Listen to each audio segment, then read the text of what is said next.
Sebelum kita lanjutkan, mungkin antum ada sepatah dua patah kata menceritakan pengalaman. Pengalaman ya. Ya, silakan. Bismillahirrahmanirrahim. Sebelumnya nama ucapin juga terima kasih sudah mengundang ke sini Ustadz. Adapun sekarang mungkin lebih bercerita pada teman-teman. Yang pertama mungkin yang harus diingat, ini hanya nasihat, benar Ustadz ya. Ini kita murni hanya menasehati, tidak menghukumi kalian gitu. Maksudnya murni karena teman-teman musisi juga kan gimana, kita sayang sama Ana sayang sama teman-teman gitu. Cuma ini murni nasihat. Nah sekarang mungkin bercerita dulunya Ustadz ya. Jadi dulu tuh intinya sih pulang dari umroh, sempat kita zaman dulu ada Twitter Ustadz. Jadi sempat debat sama seseorang di Twitter. Ada yang ngirim Twitter ke Ana, bilang musik itu haram Aki segala macam. Dan kalau mungkin kemarin-kemarin kalau teman-teman lihat di IG komen-komen seperti itu. Nah, Ana tuh dulu orangnya itu yang sering ngebantah tentang musik gitu. Di Twitter itu panjang lebar.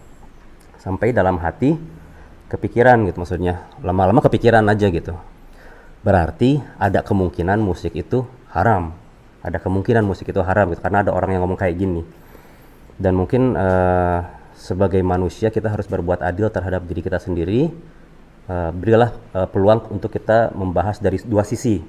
Nggak boleh kita langsung tiba-tiba menolak tanpa kita membaca bukti-bukti yang ada. Jadi mulai itu membaca tentang dari segi musik itu haram. Walaupun hati condong pengennya halal. Jadi kemana-mana carinya yang menghalalkan musik. Ketemu Ustadz ini ikut dengerin ceramahnya, wah bagus nih isinya. Begitu beliau ngebahas tentang musik, ternyata haram. Karena pindah ke Ustadz yang lain. Terus itu jalan terus-terusan Ustadz. Sampai waktunya udah lumayan lama. Terus sampai pada kesimpulan ternyata yang menjadi banyak perselisihan buat anak pribadi. Nah, maksudnya ini sebelum keluar ya. Waktu di dalam tuh anak lihat kebanyakan dari mereka itu memang yang menghalalkan musik pun juga ikhtilafnya di definisi musiknya. Di definisi musiknya ada yang bilang bahwa burung itu musik, ada yang bilang itu Al-Quran itu musik gitu. Dan semuanya Anda coba dipraktekin ke dalam diri sendiri gitu. Jadi ketika ada saran dari Ustadz, beliau bilang musik itu melalaikan. Kalau kamu meninggalkan sholat berarti dia haram. Kalau tidak lalai itu bisa. Nah kenyataannya Ustadz, ketika di studio kita lagi bikin lagu bareng-bareng, ada azan, teman saya yang rajin sholat berangkat misalnya. Adapun ada teman-teman yang tidak sholat. Nah ini gimana ya, aku bilang. Apakah berarti buat dia halal dan buat dia jadi haram gitu? Nah itu bingung lagi di situ. Nggak bisa diterima waktu pada saat itu. Terus nerima lagi argumen yang mengatakan bahwa yang penting liriknya bagus dan tidak mengajak kepada keburukan. Nah, Ana lagi bikin album instrumental nggak ada liriknya. Jadi makin bingung. Bingung ini gimana ini ya? Banyak sekali yang terjadi kayak gitu sampai pada akhirnya ternyata yang saya sadarin itu ternyata itulah fitnahnya. Nah, kita bisa pergi dari ujung dunia A ke ujung dunia D, nanyain ke semua orang musik itu apa, mereka akan beda. Jadi ibaratnya pas dalam hati mikir, kita tahu bahwa babi itu haram, tapi tiba-tiba ada orang datang, itu bukan babi itu ayam. Wah, karena perbedaan itunya ya. Jadi nah yang bikin keluar itu sebenarnya bukan karena hukum musik haramnya, karena dari dulu udah pernah dengar tuh cerita itunya, hadisnya. Tapi karena ya gitulah belum kuat mungkin ya. Tapi beberapa kali itu kalau kita bacakan suka ada komentarnya di bawahnya tuh ya, yang tentang hadis atau sebab nuzul Qur'annya. Yang terus ada itu yang tentang itu Ustaz, yang haram itu jelas. Yang halal itu jelas, yang haram itu jelas. Di antara keduanya ada yang mutasyabihat. Jadi pas baca itu kayaknya itu langsung bener. Saya nggak bisa menemukan kejelasan tentang definisi musik. Mungkin itu fitnahnya. Minimal syubhat. Jadi statusnya pending. Saya keluar dulu sambil cari tahu secara bener dulu gitu. Karena nggak bisa diterusin kalau dalam hati kita udah tahu bahwa oke, ini nggak jelas nih. Tapi hujah Ana, saya mengikuti saran daripada hadis itu. Jadi udah dulu aja.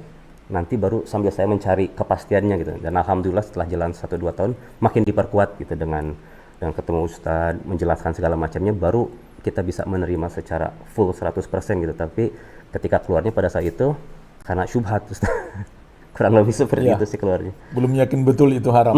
Ya. Belum yakin betul itu Masya haram, Allah. tapi gundah. Ya. Gitu. Bisa jadi dia haram, dan yang dulu tuh yang paling ditakutin adalah nanti gilirannya dihisab sama Allah Subhanahu wa taala, cuma ada 2 skenario. Antara dia haram atau dia mubah. Kalaupun mubah insya Allah aman gitu ya. Tapi kalau haram ternyata dibuka, waduh repot karena kan kerjanya di sana, uangnya di sana. Gitu Ustaz, kurang lebih seperti itu sih. Masya Allah. Barakallahu fiik. Ya. Itu barakallah. Jadi dari cerita beliau tadi secara singkat ada 3 pelajaran yang bisa Anda petik. Mengapa antum bisa meninggalkan musik? Yang pertama, karena ada orang yang berusaha mengingatkan antum. Ada orang yang berdakwah. Jadi ini pentingnya kita berdakwah. Dan mungkin kita menyampaikan hari ini, orangnya belum langsung terima. Ya, Bisa jadi bertahun-tahun akan datang. sahih. Jadi jangan berkecil hati kalau kita menyampaikan kebaikan, orangnya tidak terima. Nggak langsung terima. Bisa ya. jadi nanti dia Iya. terima. Ini yang pertama. Yang kedua, ada usaha antum belajar. Ini mengingatkan kepada hadis Rasulullah SAW, Wassalam. "May yuridillahu bihi khairan yufaqihu fid din." Barang siapa yang Allah kehendaki kebaikan baginya, Allah akan pahamkan dia dengan agama. Alhamdulillah antum berusaha belajar, maka itu termasuk pintu hidayah. Nah, yang ketiga, ada usaha. Ada usaha dari antum untuk menjaga diri dari perbuatan yang haram. Sehingga ketika antum merasa ini masih samar, belum jelas hukumnya, antum sudah tinggalkan. Apalagi kalau sudah jelas waktu itu ya. Iya. Masih belum jelas sudah antum tinggalkan. Nah, itu memang sikap yang bagus. Sikap yang diajarkan oleh Rasulullah sallallahu alaihi wasallam. Iya. Makanya Abu Hurairah radhiyallahu anhu ketika beliau ditanya apa itu takwa, maka beliau balik nanya kepada si penanya, "Pernahkah engkau melewati jalan berduri?" Kata penanya, "Iya." "Apa yang kamu lakukan?" Kata beliau, "Maka aku hati-hati. Bahkan bisa jadi aku tidak jadi melangkah karena saking hati-hatinya." Iya. Nah, begitulah ketakwaan. Perlu ada kehati-hatian. Hati-hatian. Yang walaupun belum jelas kita tinggalkan sampai ada kejelasan bahwa itu halal baru kita lakukan. Ya. Ya.